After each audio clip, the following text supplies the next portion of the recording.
Assalamualaikum warahmatullahi wabarakatuh. Waalaikumsalam warahmatullahi wabarakatuh.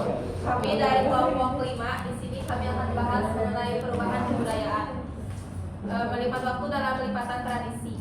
Nah, jadi sebelum ke materi, aku mau nanya, kalian kalau misalnya bangun tidur suka langsung lihat HP kan? Iya. Aku mau baca Quran.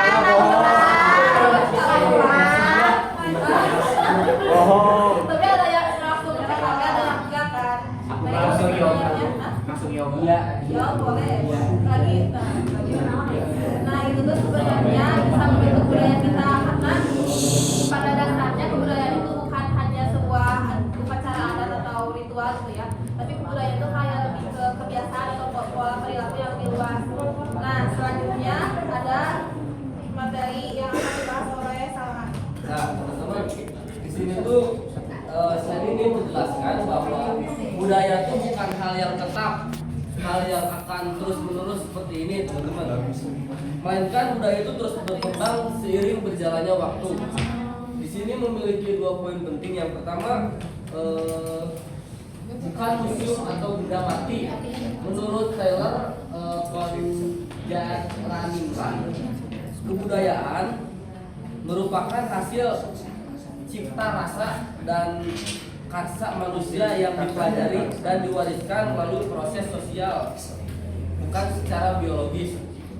Poin kedua itu yaitu katalis perubahan. Budaya selalu berubah karena dipengaruhi perkembangan zaman, teman-teman. Teknologi, kebutuhan masyarakat, dan interaksi dengan budaya lain. Oleh karena itu, budaya bersifat dinamis atau adaptif. Nah, di sini ada di slide ini dipetakan bentuk perubahan dari evolusi lambat hingga revolusi cepat. Nah, kita mulai dari evolusi lambat, gitu ya. Perubahan terjadi secara bertahap dan memerlukan waktu lama, seperti perubahan komunikasi dari surat fisik melalui digital. Lalu yang kedua ada revolusi. Perubahan terjadi secara cepat dan mendasar dalam kehidupan masyarakat, seperti reformasi 98 yang mengubah sistem politik, hukum, dan sosial Indonesia. Yang ketiga ada yang direncanakan. Yang direncanakan itu perubahan yang dibuat melalui program atau kebijakan tertentu, seperti digitalisasi pendidikan yang ada di pedesaan. Yang terakhir itu ada yang tidak direncanakan. Perubahan yang muncul secara tiba-tiba tanpa persiapan, seperti pada zaman COVID saat itu, yang memaksa masyarakat itu untuk beradaptasi dengan digitalisasi. Yang selanjutnya akan dibahas oleh Aika. Nah, selanjutnya kita bakal bahas si teori benturan antar budayanya.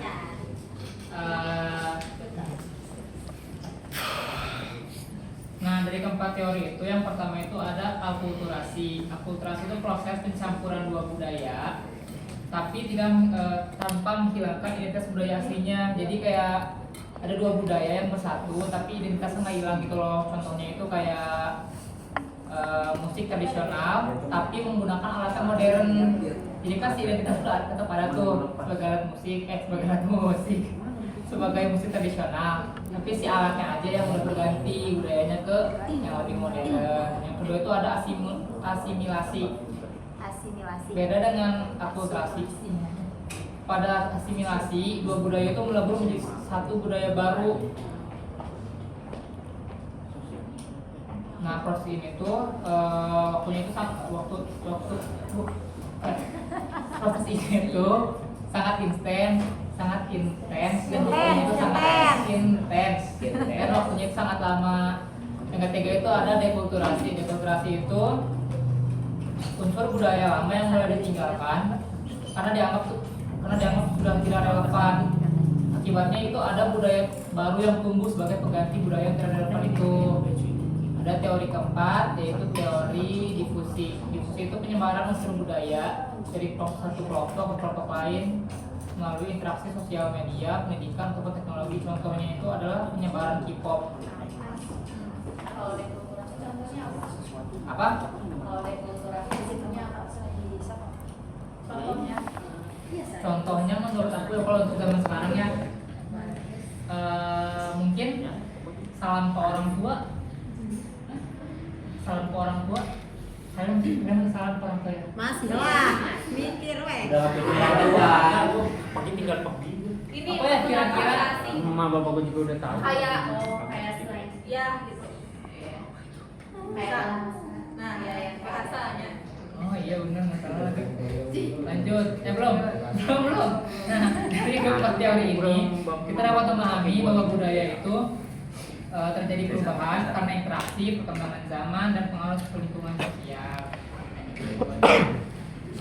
Yang kelima itu ada mekanisme transformasi, perjalanan sebuah inovasi menjadi tradisi baru.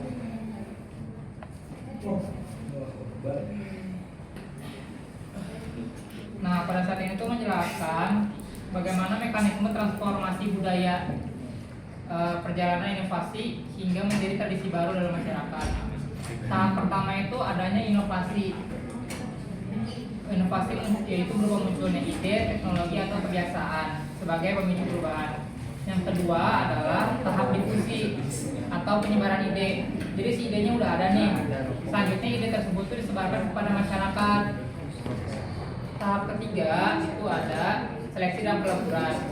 Jadi ketika idenya itu udah tersebar di masyarakat, ini bagian masyarakat untuk mulai memilih apakah unsur budaya baru itu akan diterima, disesuaikan ataupun dilebur menjadi budaya baru seperti akulturasi atau asimilasi kalau di teori tadi ya. Yang terakhir itu ada tahap keempat yaitu adaptasi.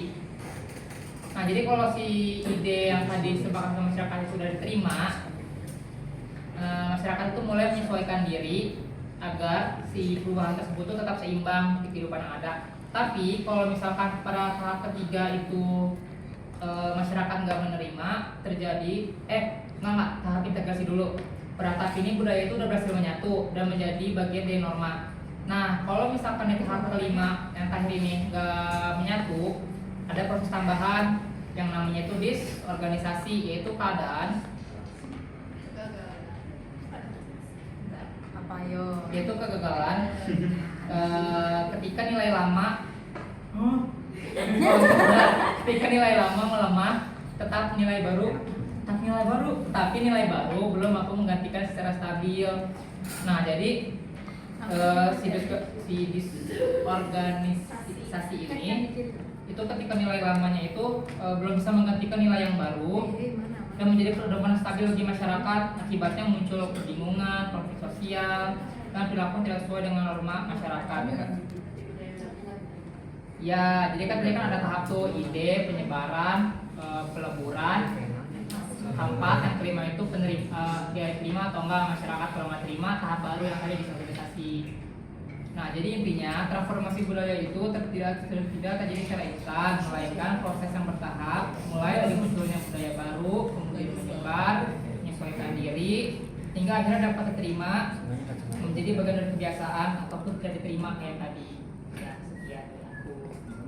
Selanjutnya di sini ada faktor-faktor perubahan kebudayaan. Jadi perubahan kebudayaan itu bukan hanya sebuah proses itu, pasti ada faktor-faktornya.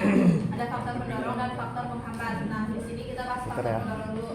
Nah, yang pertama itu ada kontak intensif dengan budaya dan masyarakat luar. Kita sudah ketahui semua kan bahwa teknologi saat ini sudah berkembang sangat pesat gitu ya, di mana interaksi kita dengan budaya dengan orang asing gitu ya, itu sangat mudah sehingga budaya dari luar pun bisa kita terima dengan sangat mudah gitu aksesnya. Nah, hal itu dapat menjadi faktor pendorong dalam perubahan kebudayaan. Nah, selain itu yang kedua ada sistem pendidikan yang terbuka, maju dan rasional.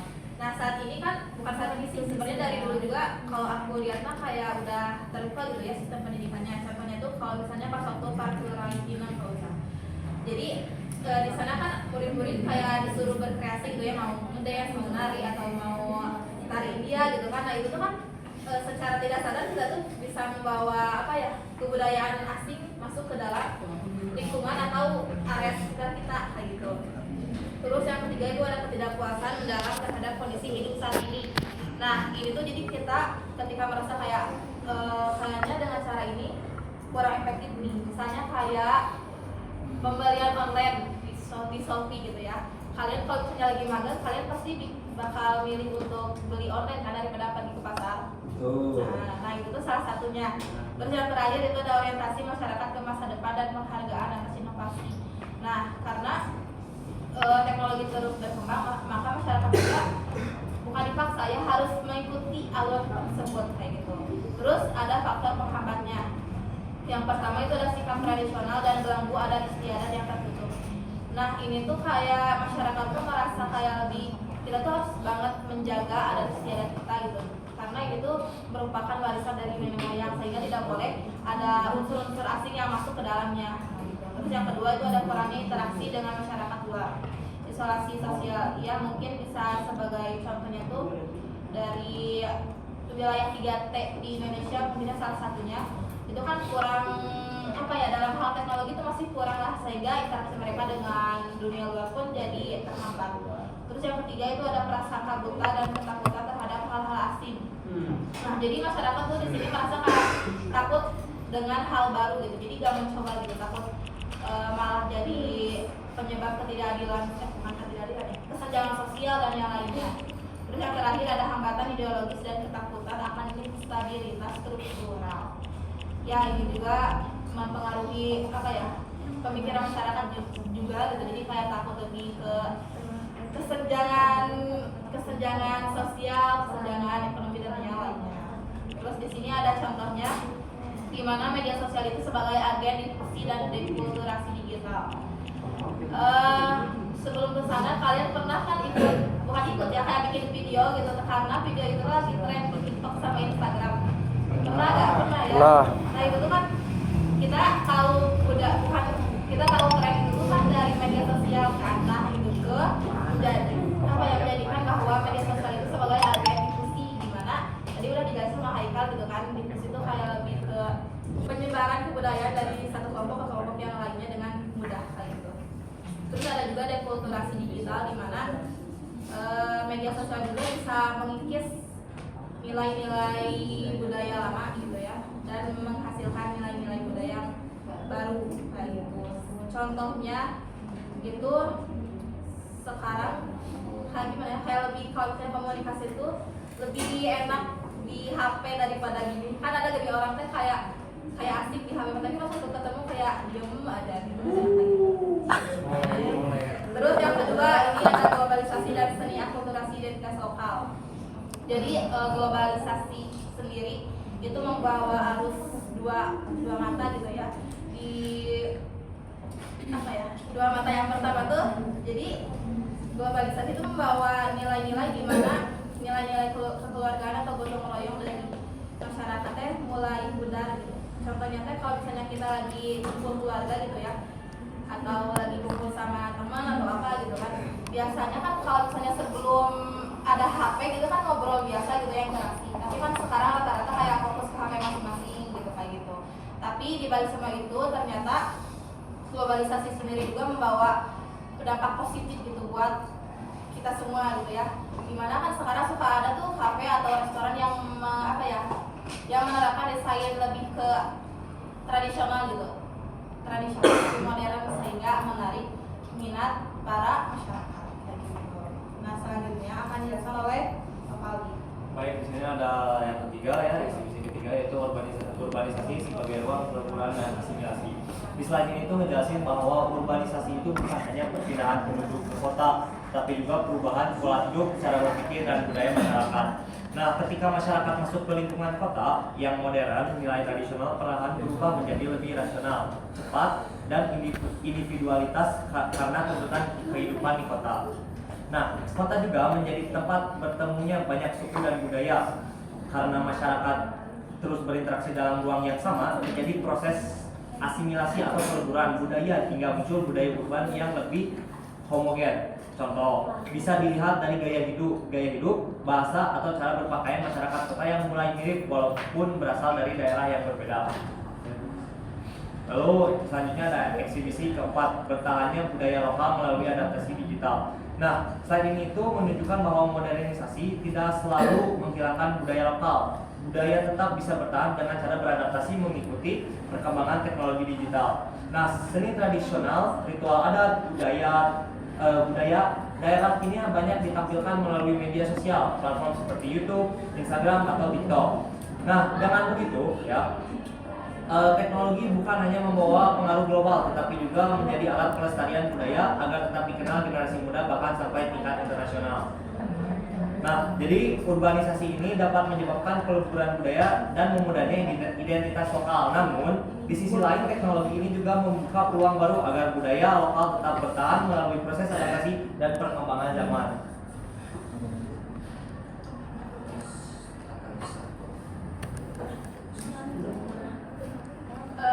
Di sini lanjut ya ke bagian sejarah transformasi katalisator kemajuan ekonomi kreatif. Jadi yang pertama itu ada tahap revitalisasi budaya digital. Nah, di sini tradisi lokal kini mampu menjangkau audiens global tanpa batas geografis. Ya, mungkin ini juga dipengaruhi oleh teknologi dan informasi gitu ya. Karena saat ini lagi berkembangnya teknologi, maka tradisi lokal yang ada di kita ataupun yang ada di luar tuh kayak saling berbaur gitu ya lewat teknologi tersebut. Terus yang kedua itu ada perluasan jaringan sosial, nah di mana interaksi lintas negara dan benua memperkaya keberagaman. Ya, itu juga menjadi salah satu sisi terang transformasi ya, karena jaringan sosial kita tuh tidak hanya terbatas di dalam negeri saja, tapi di luar negeri juga. Terus yang ketiga ada ledakan ekonomi kreatif, di mana festival budaya dan kuliner lokal bermetamorfosis menjadi komoditas ekonomi bernilai tinggi di ruang urban. Lalu yang terakhir ada mobilitas sosial, yang dimana modernisasi meruntuhkan hierarki kaku, menciptakan kelas menengah baru dengan akses pendidikan dan pekerjaan inklusif. Selanjutnya yaitu sisi gelap transformasi, erosi nilai dan ketimpangan sosial. Nah, di balik kemajuan modernisasi dan perkembangan teknologi yang pesat, transformasi sosial juga membawa dampak negatif bagi masyarakat. Dampak negatifnya itu yang salah satunya yaitu ada degradasi moral dan etika. Nah, di mana arus informasi yang datang kita tanpa batas itu membuat sebagian generasi muda itu lebih mengabaikan norma kesopanan dan nilai budaya yang sebelumnya dijunjung tinggi karena munculnya nilai atau norma dari budaya lain. Lalu ada melemahkannya kohesi sosial. Hal ini tuh munculnya kohesi sosial mengakibatkan ketergantungan pada media digital, membuat interaksi langsung semakin berkurang, sehingga rasa kebersamaan, gotong royong, dan kepedulian sosial perlahan memudar. Yang ketiga itu ada memunculkan marginalisasi urban, yaitu kondisi ketika sebagian masyarakat tidak mampu mengikuti cepatnya perubahan ekonomi dan teknologi, sehingga tertinggal dan terjebak dalam kesenjangan sosial maupun kemiskinan di perkotaan. Dan yang terakhir itu ada erosi nasionalisme. Modernisasi yang terlalu berorientasi pada budaya luar dapat menyebabkan erosi nasionalisme. Masyarakat menjadi lebih bangga terhadap budaya asing dibandingkan budaya sendiri, lalu menyebabkan identitas dan rasa cinta terhadap budaya lokal mulai melemah. Nah, penjelasan berikutnya akan dijelaskan oleh Rasya. Nah, di sini ada menavigasi persimpangan global dan lokal. Di sini itu ada krisis eksistensial. Pada bagian ini dijelaskan bahwa arus modernisasi ini dan globalisasi dapat menyebabkan krisis identitas, terutama bagi generasi muda. Banyak orang mulai lebih mengenal budaya luar dibanding budaya sendiri, sehingga mereka tuh merasa bingung terhadap jati diri budayanya. Hal ini juga terjadi karena pengaruh budaya global yang sangat berkembang cepat melalui media sosial, internet, dan teknologi. Terus juga ada bahaya konsumsi dangkal. Bahaya konsumsi dangkal maksudnya adalah ketika seseorang mengikuti budaya global hanya karena tren tanpa memahami nilai dan maknanya. Akibatnya generasi muda bisa melupakan nilai-nilai budaya lokal. mereka akhirnya tidak memahami budaya asing secara mendalam, tapi juga mulai jauh dari budaya sendiri. Nah, terus di sini ada adaptasi kritis sebagai kunci keberlanjutan. Nah, di sini tuh ada penolakan buta atau isolasi. Penolakan buta berarti menolak semua pengaruh budaya luar. Sikap ini terjadi kurang tepat karena budaya juga perlu berkembang di zaman.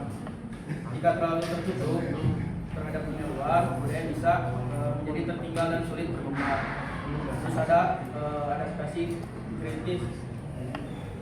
Solusi yang ditawarkan adalah adaptasi kritis, yaitu menerima perkembangan modern secara bijak dengan mempertahankan identitas budaya lokal.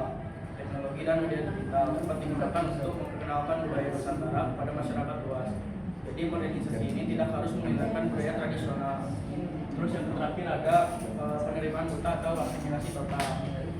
Penerimaan buta berarti menerima semua budaya asing tanpa penyaringan.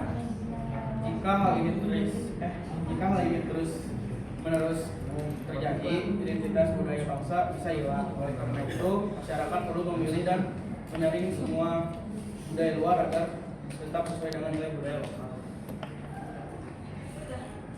Sebelum ke kesimpulan, kita kan ada sesi diskusi ya, teman-teman. Boleh? Dua aja. Boleh ya? Dua. Dua. Boleh. Junet, boleh Junet. Ini saya lebih nanya ke pendapat ya, jadi kalian nggak usah riset begitu dalam juga nggak masalah. Durasi. Sorry ngantuk soalnya. Nyari kata-katanya dulu gitu biar efektif. Jadi kan saya selama ini selalu ya kita semua lah ngarep negara kita ini kan bisa maju gitu, baik dari segi gimana masyarakat kita bersikap, gimana pemerintah kita juga peduli gitu kan, terus secara teknologi juga kita maju gitu.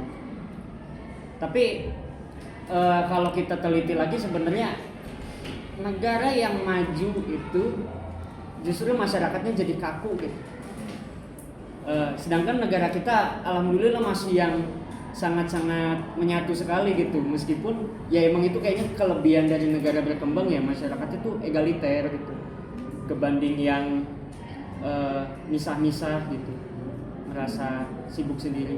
Jadi pendapat kalian itu apakah secara jujur ya, kalian itu lebih pengen masyarakat yang dia itu egaliter dengan konsekuensi misalkan masyarakatnya agak sedikit tertinggal, atau lebih milih masyarakat yang dia itu maju tapi sangat-sangat individualis sekali gitu?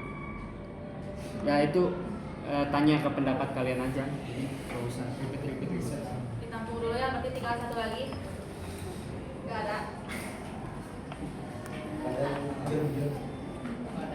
Gak ada ya berarti. Ada. Cuma satu berarti ya. Diskusi dulu deh bentar ya. Jadi kita mau diskusi bentar dulu buat jawabannya. Saya mau nanya, kan negara maju itu kalau misalnya dilihat secara keseluruhan itu kan lebih ke pendapatan per kapita ya, lebih ke sisi ekonomi. Nah kamu itu pertanyaannya di bidang mana, di pendidikan, kesehatan atau di mana gitu, karena terkadang negara maju nih disebut negara maju tapi di salah satu bidangnya itu kayak lebih apa ya, menurun ya, kayak lemah. Imbang lah misalkan. Imbang. Maksudnya gimana? Ya kan kalau negara maju tuh pasti mempunyai celah yang memang dia tuh kurang gitu. Nah, majunya dalam segi apa dulu nih? Kurangnya. Majunya. Oh majunya. Iya, betul. Lebih ke seimbang sih, misalkan dari segi masyarakatnya itu disiplin gitu, terus aman, sejahtera, tapi sangat-sangat individualis gitu misalkan. Itu kekurangannya misalkan masyarakatnya individualis. Kayak Jepang lah. Jepang. Iya kayak gitu tuh. Kayak Jepang bener. Kayak Jepang tuh misalnya. Mereka tuh disiplin tapi individualis banget. Oke, jadi kalau menurut kami gitu ya, mendingan masyarakatnya egaliter tapi karena dengan cara itu kan kita bakal apa ya, lebih bersosialisasi gitu dibandingkan dengan negara yang maju tapi masyarakatnya individualistik gitu. Jadi lebih tertutup. Jadi perubahan apapun kalau misalnya individualistik itu kan mungkin apa ya bisa jadi hanya sebagian besar yang mengalami perubahan tersebut. Kalau misalnya kayak gitu kan lebih terbaur ya kayak gitu. Jadi walaupun mungkin nanti itu terus berkembang, tapi kan seluruhnya bisa merasakan gitu. Oke. Thank you. Cukup.